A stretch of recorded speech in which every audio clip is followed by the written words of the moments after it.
Yo, all right. Gonna be a quick one. I just want to get this off before Globex open, just because I saw some interesting things last night. Let's dive right into it. So, Memorial Day weekend, long weekend. Obviously, today was a bank holiday, but going into last night, like end of, yeah, I guess Asia session still, but saw some size come on the tape that I was kind of surprised about as we crossed over 75.50.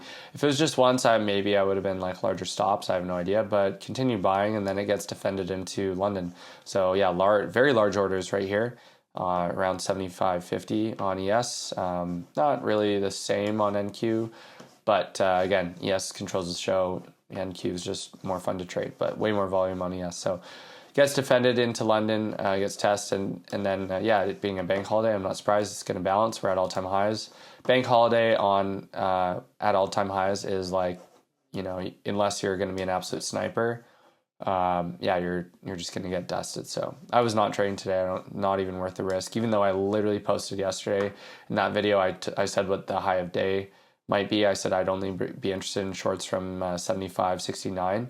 So that was literally right there, almost to the tick high of day. So I could have taken that, but I wasn't trading, so no, whatever. And then at 75.93, I said it was another level that I'd be interested in from shorting from. But I was, ideally, I don't want this level to get hit until New York session. Tuesday. So I'd like for, price can do whatever it wants in between. Ideally, if we're going to actually reject and make a move lower, then I want it to hit during New York session, either right at open, 10 a.m., after 10 a.m., or, I'll even take lunch hour these days. Lunch hour, they love to thread bombs of news into, no pun intended, but I'll just delete those, yeah, because those were nothing burgers. Ideally, if this didn't all just grind up, I was looking to actually long until all-time highs from those two low volume nodes, so that's kind of all for naught, but I'm sure those will eventually get tested. That is another target, actually. I'm going to leave those because those would still be good targets, even if we're not going to actually continue lower from there. If this is just like a minor pullback to continue higher, then those would be just good targets, just low volume nodes that line up with different value area lows, POCs, and stuff. So anyways, yeah, so you see again, just this is how you know it's balanced. Just buyers at the highs, sellers at the lows, price stays in between. It's just balancing, no initiation. Neither side is pressing their position, so no point in getting involved because, yeah, you're not going to really catch anything. Scalps, I guess, but again, you got to know what you're scalping, and not a lot of people are good enough to do that. So, yeah, ideally that gets hit during New York session, but, always think about the other side, right? I don't want to get married to that idea. I want to be prepared for if that doesn't happen. So if it doesn't happen, we actually just grind up into Asia and then reject and then, consolidate London, maybe manipulate higher, and then New York is just continuation. Then that's another possible way that this will just be invalidated if we have something like that. But yeah, that's one possible scenario. Even if this gets hit during London session and then rejects and then consolidates and then just moves higher, yeah, it's zero interest, right? I'll look for this level to essentially flip into support and then just long from there until maybe if I can get some type of standard deviation to project kind of a range extension of any longs, then I'll take it. But yeah, I don't know. It's so overextended, and we'll see. We'll see what happens with new stuff tomorrow. This size on the tape could just be protecting positions from last week. Did on the options front, there were some huge call options, like 800 strike leaps on SPY. That was like for like almost 20 million. It was like 17, 18 million. Pretty huge. Saw some, I think, even larger than that. So again, you can assume that some of this is essentially just wanting more exposure to the upside, even though maybe they're positioned for a downside pullback. So yeah, any large players like this, they're never just like one way directional. They're always exposed both ways and just trying to essentially make money off the difference, right? Is the best way I could put it. So yeah, so they're rarely just going to be like fully directional, especially at this overextended. They're not just going to be like only positioned for further upside. They could be pressing their position upside, or they could just actually be flipping but they still want exposure to the upside. as well. So you don't really know with that. It's hard to tell. That's why I'd rather, and options too, like this entire run up, there's been a lot of put buyers that have just been squeezed out continuously every week. And it just, those guys are generally, it's probably just, again, like more exposure to the downside in case there is a huge correction really fast and they just don't want to miss the train on that, even though they're still positioned long. Commitment of trade report. Why does it do this? I don't know why. So yeah, looking on ES again. So yeah, small change from last week. We actually just see a dip of about what is that, like six or just over 1 million. So you see a dip of about 50,000 contracts back down.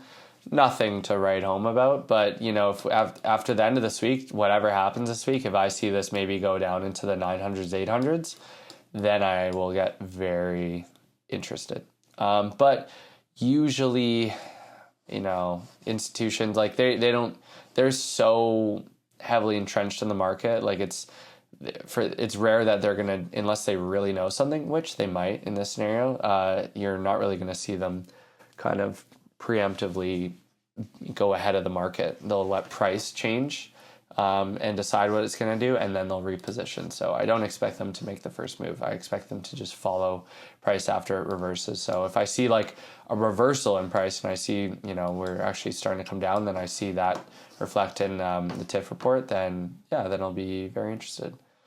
So yeah, so that's possible scenarios, you know, reject New York session. Even if, like, if we see kind of whatever Asia does and then we see London reject here, consolidate, and then New York session actually, you know, takes one more stab at it and then really harshly rejects, and we see a lot of sellers come into the mix, I'll definitely take that as well. So we'll see. I don't know. But yeah, I got a plan for potential, essentially just like potential upside. You don't really know. And then that's the thing, is it still feels a little too crowded for a move down. It still feels like there's too many people that are anticipating it. I'm just gonna be ready for it if it does happen. If it doesn't, though, I'm not gonna be like fighting it. You know, if price wants to continue higher, I'll be long with it either way. It doesn't really matter.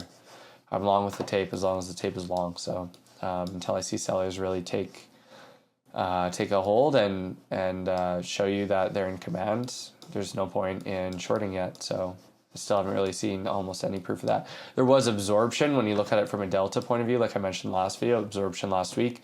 So you saw actually it was like 25K net positive buys over last week, where price didn't actually even make a new high. So it was just buying within the previous week. So 2 weeks ago, it was buying within that week's range. So, and then it was essentially a lot of selling at the start, and then just a really big fight for price to move up into that range. So we'll see. It kind of looked like absorption. Who knows at this point, though, right? We just have to see what price does when it hits all-time highs into New York session this week. Yeah, I don't really believe this deal garbage for a second.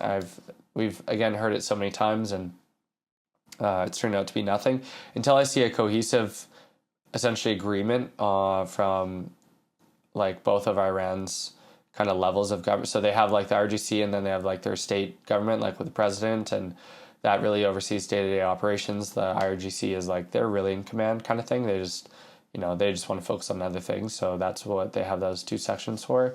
Until I see the IRGC essentially come out and say, yeah, there's a deal being made, like I won't believe it. And even within the IRGC, there's like 12 different fucking militant groups. So, and that's on purpose. It's not because they're disorganized. It's literally just because they have foreseen this happening, and they don't want like any specific commander or whatever to get assassinated, and then their whole army to be like at a loss kind of thing. They have themselves sectioned off into like this many groups. Like I think it's like 12 factions basically that are all have their own independent leadership, and so it really takes a lot for them to like cohesively kind of agree on something, essentially. Not even to cohesively agree, it's just like for that message to be heard across and for them to all be in agreement, like, okay, this is what we're doing. That's not a quick process, but that's by design for them. So until I see something like that happen where like everyone's in agreement, yeah, there's a deal being made, okay, yeah, nothing, everyone can pass through the strait, it's still like there's two things that they have not budged on, and it's enrichment, because they want Israel off their back, and they just want to enrich to a point where Israel will back off, which is, again, like the IRGC is a terrible regime. Like I believe they should go, but I'm just saying from their point of view why they want to get to enrichment. So they view that as non-negotiable because as long as they are not at that point of weaponized enrichment, then they view Israel as a existential threat, which they kind of are. So, and the floodgates have been open with this already with Israel. Israel's gotten they're like a shark that just got a little bit of blood in their mouths. So now they want it over. They want it done. So that's not a non-negotiable. And then reparations too. They've said many times that there's no change in that. They want reparations, and they're okay with it being in the form of toll fees for ships passing through the strait. So if that happens, if the U.S. agrees to that, that'll be incredibly embarrassing for the U.S. because, the way things were before were actually a lot better than they are now. If that's how it goes through, Iran will just have been way more emboldened if this is how this happens and there's a deal made this way. It'll be really, really bad, and Trump will try and tout it as a great deal, and it'll be completely the opposite. It'll be very, very bad. But if that happens, in a perfect world, if that happens, and Trump backs off and he says, okay, we're going home, kind of thing, well, yeah, Israel will be pissed, number one. So I don't think Israel will be done with them. They'll probably continue fighting, and maybe it'll be even more of a proxy war still to continue. But yeah, the Strait of Hormuz, that'll be bad news bears because it'll be open, but still in the long run, like the market sure initially takes off, whatever, that happens, and then market like parties, celebrates, oh my God, yeah, it's all, deal's done, it's inked, we're good to go. Well, then comes inflation data, and we see how much damage has been done over the past 6 months or whatever. The strait has been closed for way too long. There's way too much damage and ripple effects that we've yet to feel that are still going to be they're still baking into the economy right now. We still are already seeing energy shortages around the world, so that is already happening.